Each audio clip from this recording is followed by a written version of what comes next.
debt. Just these two words make us cringe. But you know what's even more cringeworthy?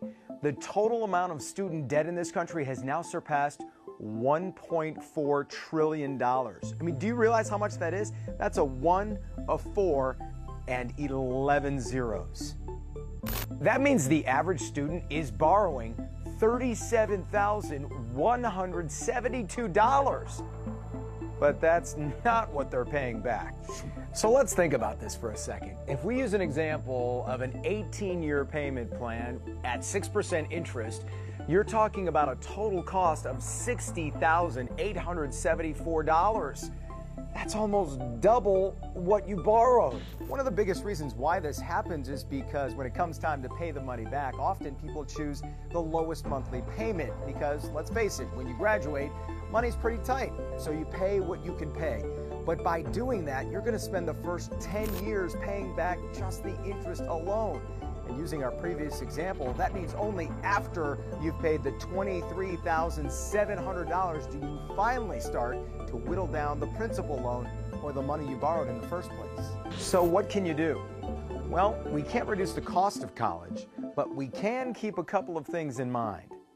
There are a lot of payment plans. Some plans are based on your income, so the more you succeed and grow, the quicker you pay down that debt. Others will simply increase over time or take a set amount of your paycheck. And there are even some that allow for a long payback period, even 25 years. Also, consider making double payments if you can, as long as you specify that second payment goes directly to the principal. And remember, consolidating or refinancing loans might mean losing options or protections, especially if you go from a government loan to a private lender. So always read the fine print. The bottom line is, paying back student loans isn't easy, but you can't hide from it. Don't try and do that because student loan debt is going to follow you everywhere.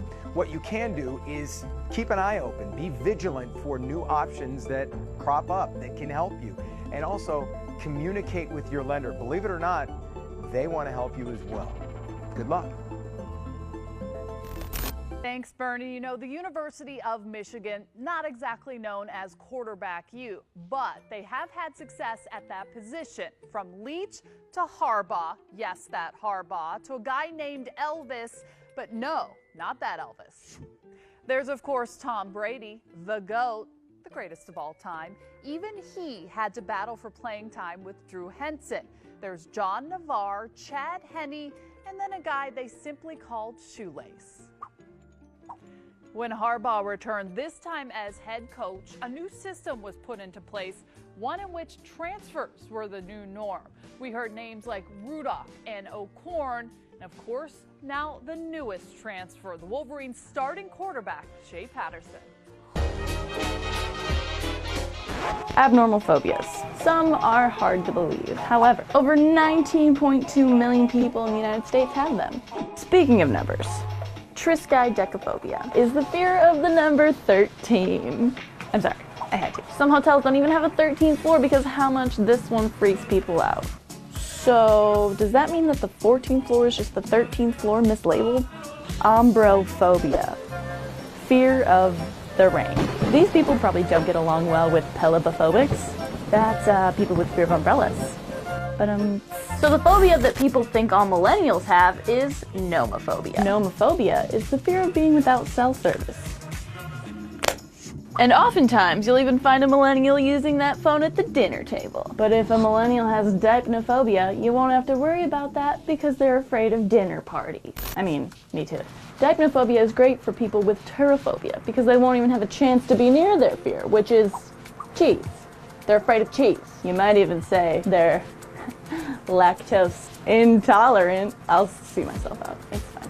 Ironically enough, sesquipedalophobia is the fear of long words. So basically, we're just setting people up for failure at this point. A synonym of sesquipedalophobia, you ask? It's hippopotamonstrosesquipedalophobia. I'm done. I gotta go. Pogonophobia is the fear of beards. Alrighty then, moving on. Panophobia. Surprisingly not the fear of pants. It's actually the fear of everything. You're afraid of everything, including the fear of fearing everything. And on that note, Don't be afraid to check out our Facebook page for more cool stuff like this.